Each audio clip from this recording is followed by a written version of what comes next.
지난 금요일 기도회 시간에 전해야 했던 말씀을 오늘 이 시간 여러분에게 전하고 또 은혜를 나누고자 합니다.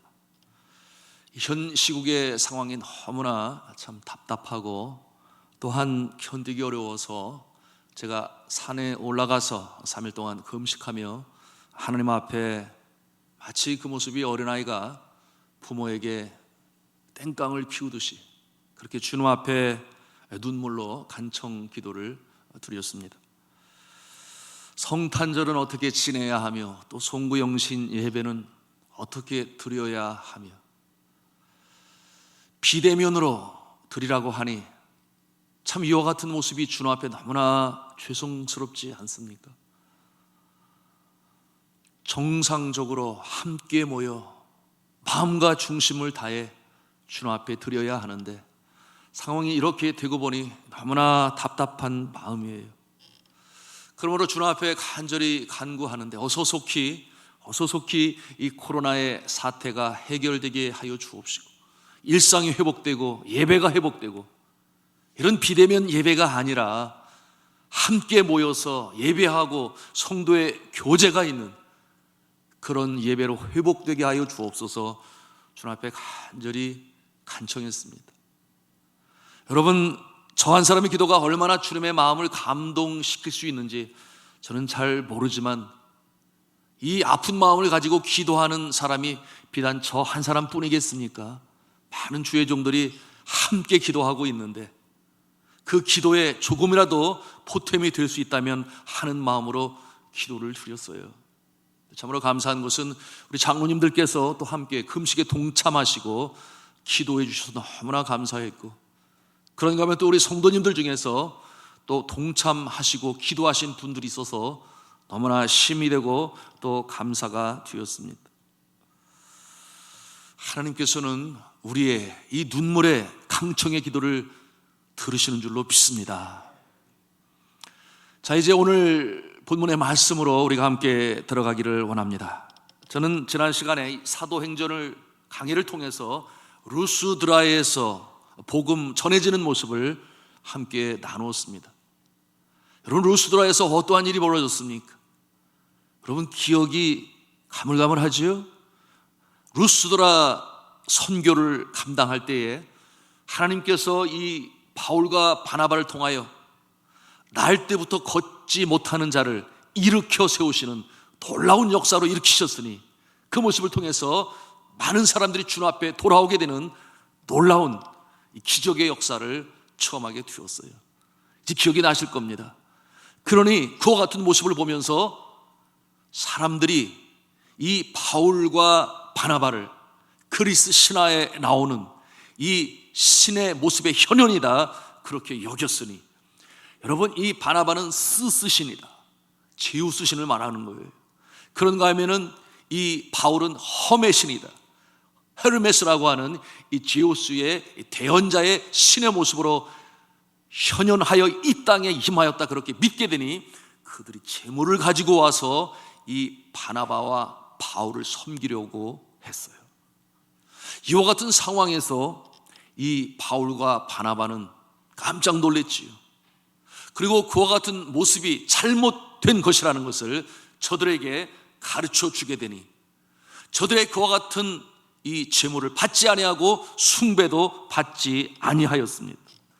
만약에 그때에 이 바울과 바나바가 저들로부터 숭배를 받았다면, 제물을 받았다면, 섬김을 받았다면 오늘 본문에 등장하는 것처럼 그렇게 저들에게 돌팔매질을 당하고 어려움을 당해서 성 밖에 버려지는 존재가 아니라 아마도 그 곳에서 정말 안정되게 평안하게 누리면서 그렇게 지냈을 것이 분명해요. 그러나 그들은 하나님의 진리의 말씀을 수호하는 것이 몇 날 영광을 받는 것보다 더 귀한 것으로 여겼어. 진리의 말씀대로 저들을 가르칩니다. 이와 같은 모습을 통해서 우리가 깨달아 알아야 할 것은, 여러분, 이 전도자가 사람들의 영광을 받는 것은 하나님을 반역하는 일이요, 또한 인간이 우상처럼 숭배를 받는 것은 하나님이 제일 미워하는 것이요, 또한 이 인간이 하나님의 위치에서 숭배를 받는 것은, 그것은 하나님의 영광을 돌리는 것을 가로채는 것이니 그것은 하나님이 기뻐하는 것이 아니다 하는 것을 그들은 확실히 알았고, 그러므로 이 루스드라에 살고 있는 사람들을 가르치는 것입니다.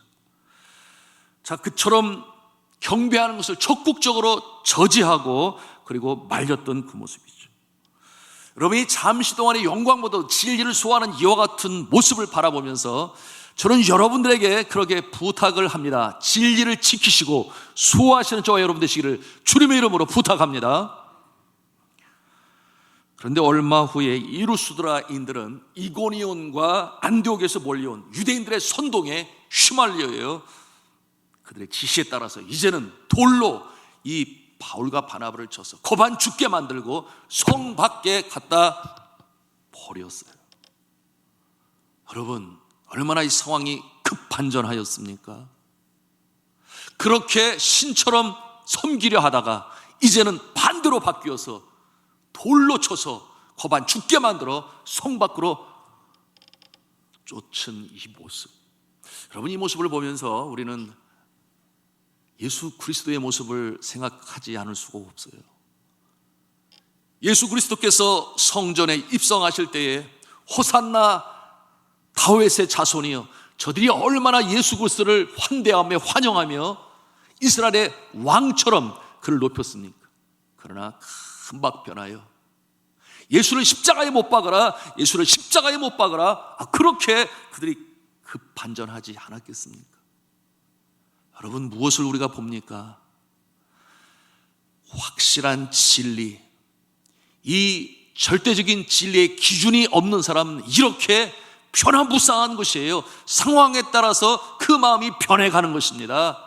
왜 그렇겠어요? 말씀드린 것처럼 절대적인 진리, 하나님의 진리의 말씀에 굳게 서 있지 못하면 이렇게 사람의 마음이 사람에 따라서, 상황에 따라서 변해가는 그 모습을 우리가 오늘 말씀을 통해서도 볼 수가 있는 것입니다.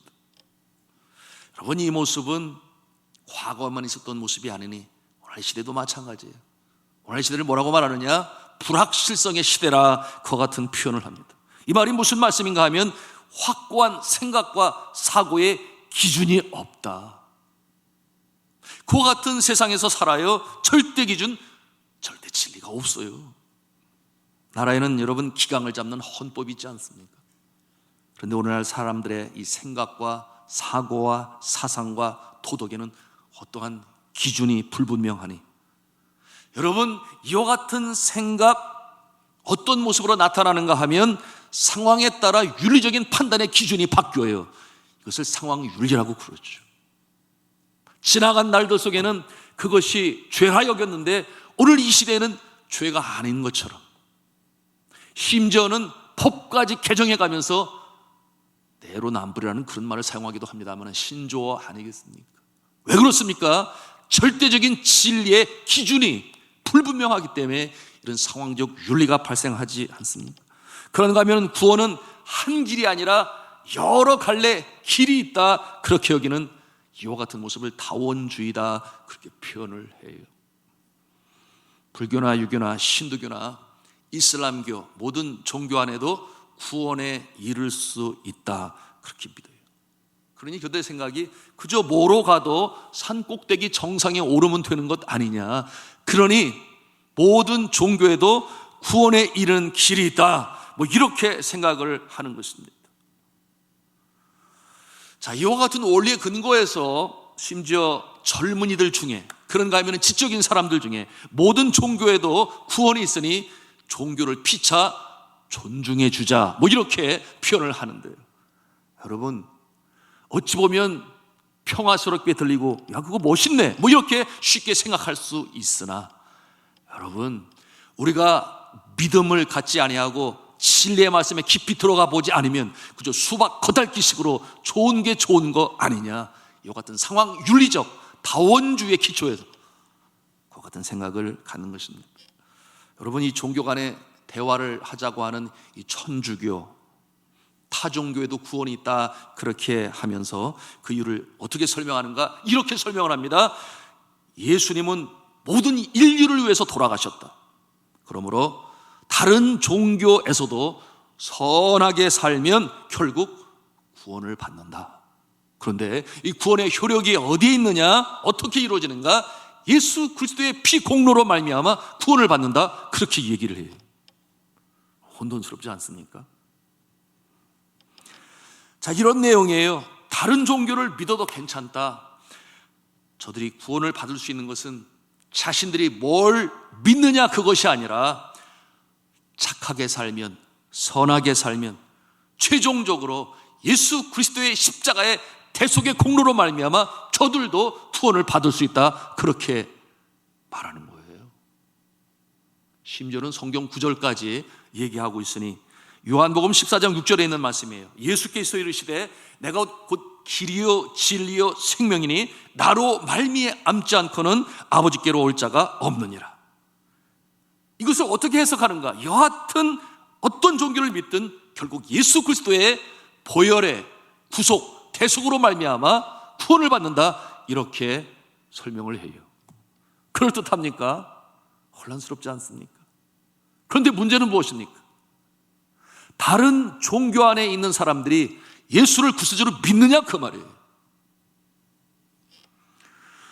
타 종교에 있는 사람들은 예수를 주로 믿지 않아요. 그러니 성경 말씀에 그 구절만 있습니까? 로마서 10장 9절에서 10절에 분명히 말씀하기를 내가 만일 내 입으로 예수를 주로 시인하며 또 하나님께서 그를 죽은 자 가운데서 살리신 것을 내 마음에 믿으면 구원을 받느니라. 이렇게 분명히 말씀하셨고, 또한 이 10절 말씀에는 사람이 마음으로 믿어 의에 이르고 입으로 신하여 구원에 이르리라. 이렇게 분명히 말씀하고 있는데 무슨 말씀이에요? 예수님을 구세주로 신하지 아니하면, 예수 그리스도의 부활을 마음의 믿음으로 진리로 믿지 아니하면 구원을 받을 수 없다. 그러는데 여러분, 불교 신자나 힌두교 신자나 이슬람 신자에 가서 부활을 믿습니까? 예수님을 입으로 신하여 구세주라고 말할 수 있습니까? 그렇게 질문할 때 그렇게 말하겠다는 사람이 한 사람이나 있을까요? 그렇게 말하지 않죠. 여러분, 네팔에 가보시면 고승들이 많아요. 힌두권에서 열심히 돌을 닦는데 그야말로 금욕조유로 인해서 고기는 아예 입에 되지도 않고 계란도 먹지 않아요. 그와 같은 고승에게 만약에 제가 질문하기를 당신은 보아하니 선하게 사는 것을 보니, 그렇게 경건하게 사는 것을 보니 구원 받기는 받을 것인데 예수로 말미암아 구원을 받게 될 것입니다. 이렇게 제가 설명을 하기로 한다면 그들이 인정하겠느냐 그 말이에요. 분명히 저한테 그렇게 말할 거예요. 나는 예수를 믿지 않아요. 십자가도 믿지 않아요. 부활도 믿지 않아요. 그렇게 대답할 거예요. 그런데 그들이 착하고 선하게 살림이 예수 보혈의 공로로 말미암아 구원을 받는다, 아니라는 것이죠. 입으로 신하지 않는다, 마음으로 믿지 아니하는데 어떻게 구원을 받느냐 그 말이에요. 여러분, 이와 같은 모습 왜 나타납니까? 기준이 없으면 흔들리는 것입니다. 표준이 없으면 흔들리는 거예요. 마치 바람에 나는 겨와 같이 그렇게 흔들리니 바람에 불면 이리로 저리로 흔들리는 나무와 같이 기준이 없으니 그와 같은 모습이 되는 건데, 여러분, 이 판단 능력이 아직 미성숙한 우리 청소년들이라든지 또는 믿음이 연약한 대학생들 중에 여러분, 이와 같은 모습들이 있어요. 믿음으로 꽉 잡아주는 이 기준이, 이 표준이, 이 중심이 있어야 되는데 마치 그 모습이 두 마음을 품어 정함 없는 자의 모습이기 때문에 이렇게 변하는 것입니다. 흔들리는 것입니다. 좋은 게 좋은 것처럼 보이는 것이. 자, 이와 같은 내용을 우리가 오늘 이 루스드라 사람들의 모습을 통해서 볼 수 있습니다. 그런데 자, 우리 믿음의 사람들에게는 절대적인 진리, 흔들리지 않은 진리의 말씀이 있으니 바로 하나님의 말씀, 이 성경 말씀이 있는 줄로 믿으시길 바랍니다. 그래서 우리가 성경 말씀을 기준으로 삼아, 표준으로 삼아 절대적인 진리로 우리가 깨달아 마음에 영접해야 하는 것이죠. 자, 이 말씀에 비추어 생각하고 분석하고 비교하고 판단하고 걸러내고 그리고 믿고 결정하는 이와 같은 모습을 가지고 이 세상을 볼 수 있어야 되는데 그 기준이 바로 이 성경 말씀입니다. 말씀을 통해서 세상을 볼 수 있는 안목, 해석할 수 있는 능력, 이와 같은 모습을 성경적인 세계관이다, 비블리컬 월드뷰, 그렇게 우리가 표현을 해요. 자, 이 성경의 진리에 굳건히 서게 되면 이 세상의 잘못된 풍조 눈에 보이기 시작합니다. 세상 사람들의 인기, 그리고 좋아하는 잘못된 문화와 풍조가 보이기 시작하니, 여러분, 그와 같은 잘못된 모습 말씀으로 해석하면서 흔들리지가 않아요. 근데 그러지 않으면 흔들리는 것이죠. 여러분, 예를 들어 보겠습니다. 아이들과 청소년들이 좋아하는, 이제는 영화가 되어지고 또 책으로도 뭐 베스트셀러가 된 해리포터라고 하는, 여러분, 제가 전에도 나눈 바가 있습니다. 그런데 이 해리포터라고 하는 이 소설, 이 영화가 왜 비기독교적이고 이 성경적이지 않는가 하는 것을 아는 사람들은 얼마나 있을 거예요. 여러분, 성경을 제대로 알지 못하면 구분할 수 있는 능력이 없어요. 그러니 뭐 자녀들이 좋아하니 사다 주기도 하고 뭐 영화를 보게도 합니다만은, 여러분, 이와 같은 내용의 배경이 뭐냐? 과거에 이 기독교가 이 로마의 국교가 되기 이전에 이 서양에는 그들이 믿고 있는 영적인 세계가 있었어요. 특히 이 북쪽으로 올라갈수록 북쪽에 있는 사람들을 야만이라고 부를 정도로 문명화 되기 이전에 그들이 가지고 있는 영적 세계가 있었으니, 오늘날 우리 이 시대로 비교를 하면은 우리에게 무속신앙이라고 하는 모습이 있고, 이 무속신앙의 대부분은 중국의 따오이즘이라고 하는 도교에서 영향을 받아 우리나라의 민속신앙이 되었는데, 여러분, 삼신당 할머니라고 들어보셨나요? 뭐 그런가 하면은 또 집은 집을 지키는 집 귀신이 있고, 부엌에 가면은 부엌 귀신이 있고, 심지어는 뒷간에 가면은 뒷간 귀신이 있고, 뭐 그런 말 많이 들어보셨을 거예요. 그런가 하면은 마을 어귀에는 마을을 지키는 수호시 있으니 장승이 서 있잖아요. 천하대장군, 지하여 장군, 성황당 나무에 돌을 던지고 들어가야 하고 또 나가야 하고, 이와 같은 무속신앙이 있는 것처럼 서양에도 기독교가 그 문화를, 정신세계를 이끌어 가기 전에는 그와 같은 신앙이 있었으니, 그 모습이 바로 마술이라든지 주술이라든지 그런 거면 요정, 여러분 요정 들어보셨죠? 요정이라든지 또는 악마라고 하는 이와 같은 영적 존재를 저들이 믿고 있었어요. 거기에 근거해서 그려낸 소설이 바로 해리포터 아니겠습니까? 너무나 성경하고는 다른 것이죠. 여러분, 우리 모두는 이 불변의 진리, 절대적인 진리의 하나님의 말씀을 기준으로 이 세상의 잘못된 모습을 직시하고 물리치고 굳건한 믿음으로 서 나가야 되는데, 그와 같은 모습이 되시기를 주님의 이름으로 축복합니다. 다시 성경 본문으로 돌아가겠습니다. 폭도들은 돌을 집어서 던졌어. 여러분, 상상만 해도 너무나 아프지 않겠습니까? 그래서 그 돌 팔매질에 정신을 잃고 그들이 끌어다가 성 밖에 내쳤다 그럽니다. 그런데 놀라운 것은 죽었는 줄 알았는데 기적이 나타났어요. 이들이 다시금 일어나게 된 것입니다. 그러므로 저들이 다시금 다른 전도 지역으로 이동하게 되었는데요. 여러분, 죽은 줄 알았는데 이렇게 다시금 살아나게 된 것은 도대체 어떻게 해서 이런 일이 나타날 수 있는 것입니까?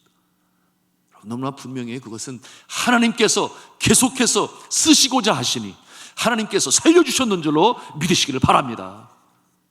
이 말은 또 다른 말로 아직 이루어야 할 사명을 다 이루지 않았기 때문에 하나님께서는 바울과 바나바를 통하여 이 초대교회에 이방인들에게 복음을 전하는 사명으로 주시고 저들을 사용하시는데, 아직 그 일이 끝나지 아니했으니 너는 죽을 수가 없어, 하나님이 살려주셨다, 그 말이에요.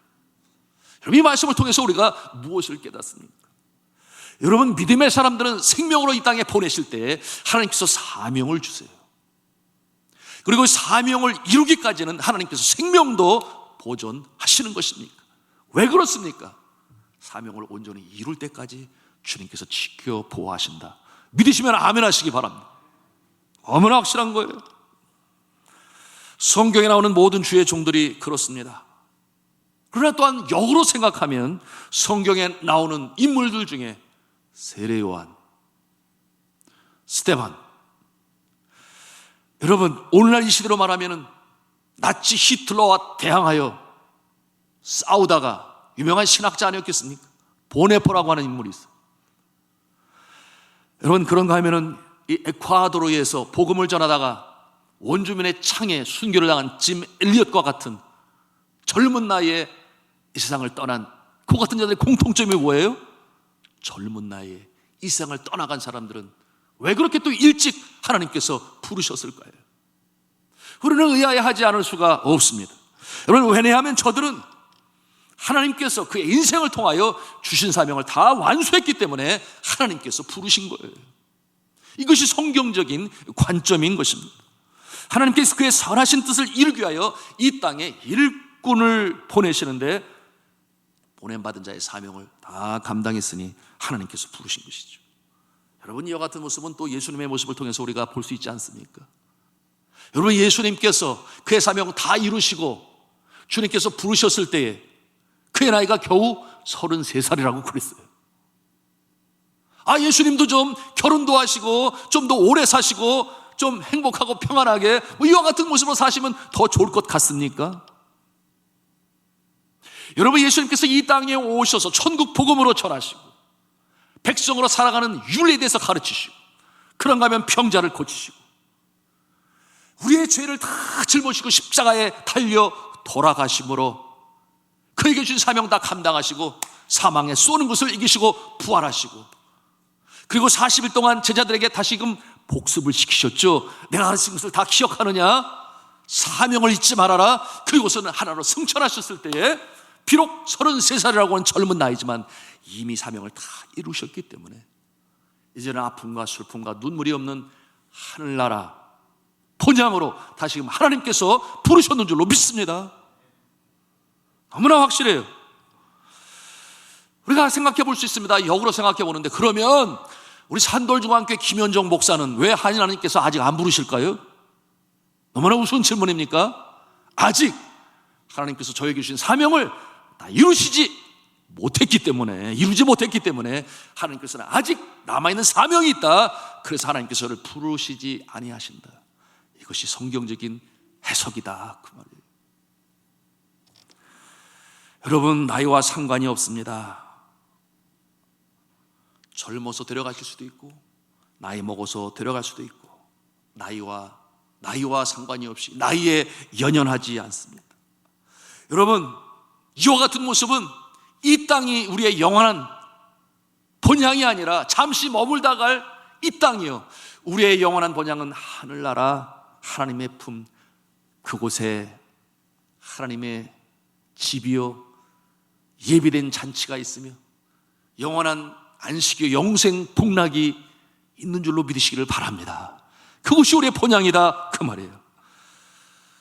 여러분, 이와 같은 하나님께서 이 땅에 살아가게 하시면서 사명을 이루게 하시는 하나님을 오늘 말씀을 통해서 우리는 확실히 깨달아 알아야 되겠습니다. 제가 이동구 선교사님으로부터 들었는데요, 여러분, 이동구 선교사님이 마지막 사역이 터전이 어디였는가, 마타입이라고 하는 이 피나투보 산의 정상에서 가까운 곳이었는데 거기 예수 제자의 집을 세우고, 그리고 어떠한 식으로 했는가 하면 월요일에 올라갑니다. 그리고 제자 훈련을 하고 그리고 금요일에는 내려옵니다. 월요일에 올라갈 때는 우리 제자 형제들 같이 먹을 수 있는 음식을 싸가지고 찝차로 몰고 올라가는데, 그 당시 앙겔리스에서 이 피나토보산 정상에 화산으로 인한 지열이 있으니 지열을 통해 발전소를 제거하려는 프로젝트가 있었어요. 그래서 길을 그렇게 닦아 놓은 거예요. 그래서 그 길을 이용해서 올라가고 내려가고 그와 같은 상황이었는데, 월요일 날 올라가게 되니 그곳에 있는 제자 형제 자매들은 선교사님이 올라오실 시간이다, 그래서 이제 기다리는 겁니다. 그리고 집차에 있는 먹을 것들을 내리게 되는 것이 월요일 오전에 일과인데, 한 월요일 날 짐을 꾸려서 그곳으로 올라가려고 그러는데 갑자기 두통이 온 거예요. 그래서 올라가야 되는데 기다리는데 그 같은 마음을 가졌지만 두통이 심하니 도무지 안 되겠다 싶어서 그날 올라가지 못했습니다. 그런데 그곳에서 기다리고 있는 이 형제 자매들은 이제 나올까 저제 나올까 기다리는 거예요. 왜냐하면 항상 그 시간에 도착을 하는 거예요. 그런데 그러는 사이에 저 아래 길에서 구르릉 하면서 흙먼지가 공중으로 쳐올라오는데 이게 무슨 일이냐? 땅이 흔들리고 지진이 났던 거예요. 그러니 구르릉 하면서 먼지가 나는데 그 길이, 그 절벽에 만들어 놓은 길이 그대로 다 무너져 내려가 버리고 말았습니다. 그러니 그와 같은 모습을 본 그 산 꼭대기에 있는 이 형제자매들이 얼마나 놀랐겠어요. 아이나꾸 나마따이나 샤시 파스톨리, 이게 무슨 말이에요? 큰일 났네, 파스톨리가 죽었네. 이렇게 저들이 소리를 지르고 안타까워하고, 그래서 저들이 나중에 길을 내려와 보니까 정말 길이 다 물에서 저 아래까지 내려갔는데 흙더미로 쌓여 있으니 저 안에 집차가 있는 건지 없는 건지 할 길이 없잖아요.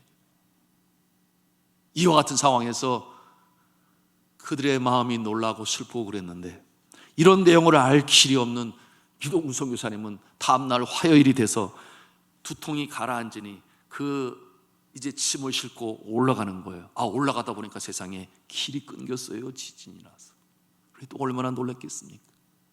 그래서 집차를 세우고 전진을 못하니까 겨우 남아있는 그거를 길을 걸어서 그 마을에 돌아오게 됐으니, 하이나꾸 나 부하이나샤, 나 부하이나샤 물리, 이렇게 막 소리를 지르고 너무 기뻐하면서, 이게 무슨 말이냐면은 이동구 선교사님이 다시 살아나셨다, 그런 내용이에요. 그게 아니 부활하셨다 이런 뜻인데, 나 부하이나샤 물리,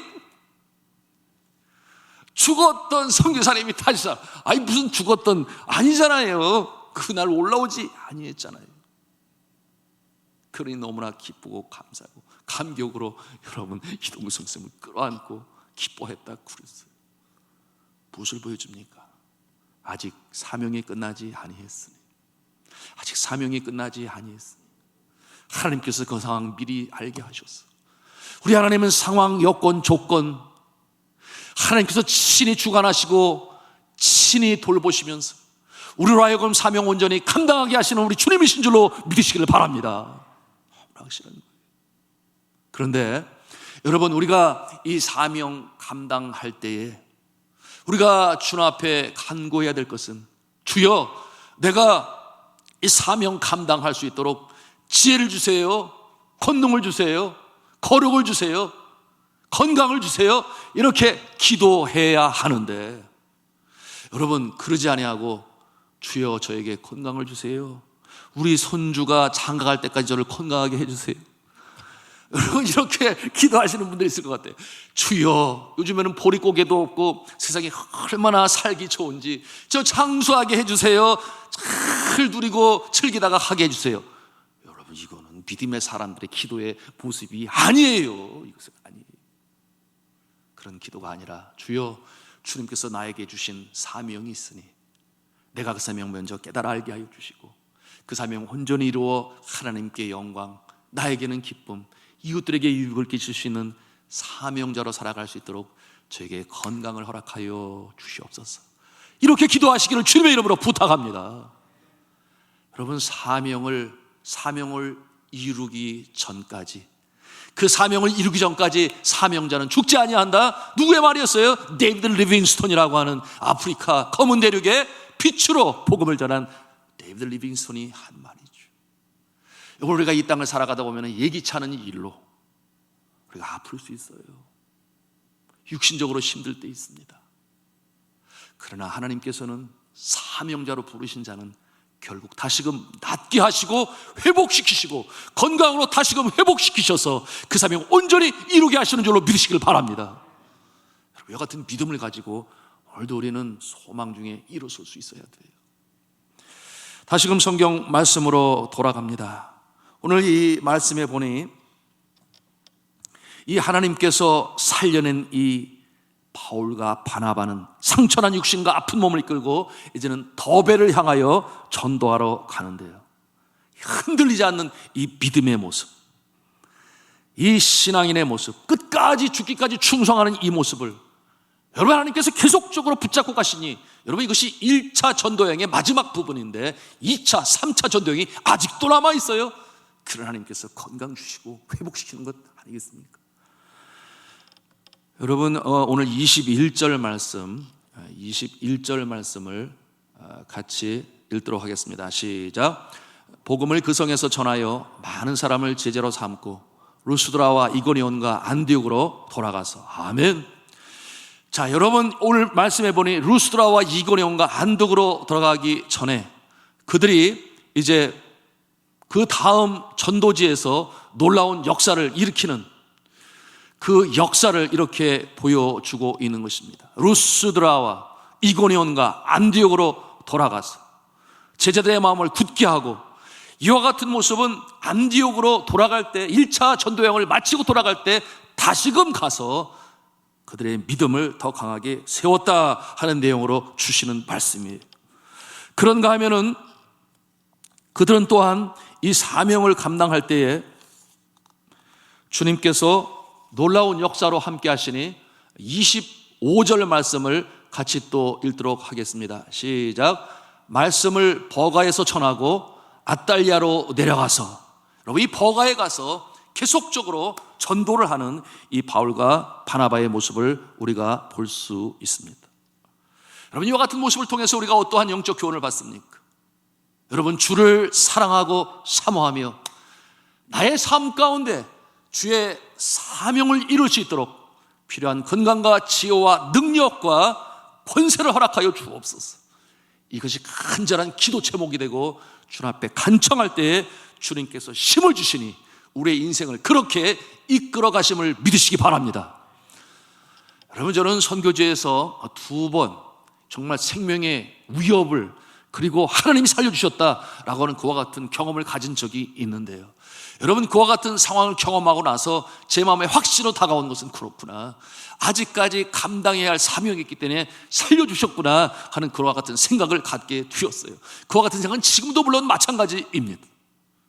여러분, 그러므로 그때부터 제가 하나님 앞에 간구했던 기도의 제목이 있었는데, 지금 저의 염원이기도 하지만 뭐냐면 간증하는 인생 되게 하여 주옵소서. 그런 기도를 제가 주님 앞에 드렸습니다. 하나님의 간증이 되게 하여 주옵소서. 나의 삶이 하나님의 간증이 되게 하여 주옵소서. 그와 같은 기도를 주님 앞에 드리게 되었는데요, 주여, 내 삶이 간증이 되게 하여 주옵소서. 내 삶이 주께서 역사하시는 증거가 되게 하여 주옵소서. 여러분, 한번 우리가 한번 같이 har음성어로 가슴에 새기고요 따라 했으면 좋겠습니다. 내 삶이 간증이 되게 하여 주옵소서. 한 번 더 하겠습니다. 내 삶이 간증이 되게 하여 주옵소서. 예, 아멘이에요. 내 삶이 간증이 되게 하여 주옵소서. 그래서 이 땅에 생명으로 보내실 때 믿음의 사람으로 세우셨으니 분명히 사명을 주셨을 터인데, 그 사명 이루어 하나님께 영광을 올리는 나에게는 보람이 있고, 그 일로 인하여 주님께서 건강도 주시고 지혜도 주시고 영성, 영권을 주셔서 하나님의 영광의 역사를 계속적으로 일어나가시는 저 여러분 다 되시기를 주님의 이름으로 축원합니다.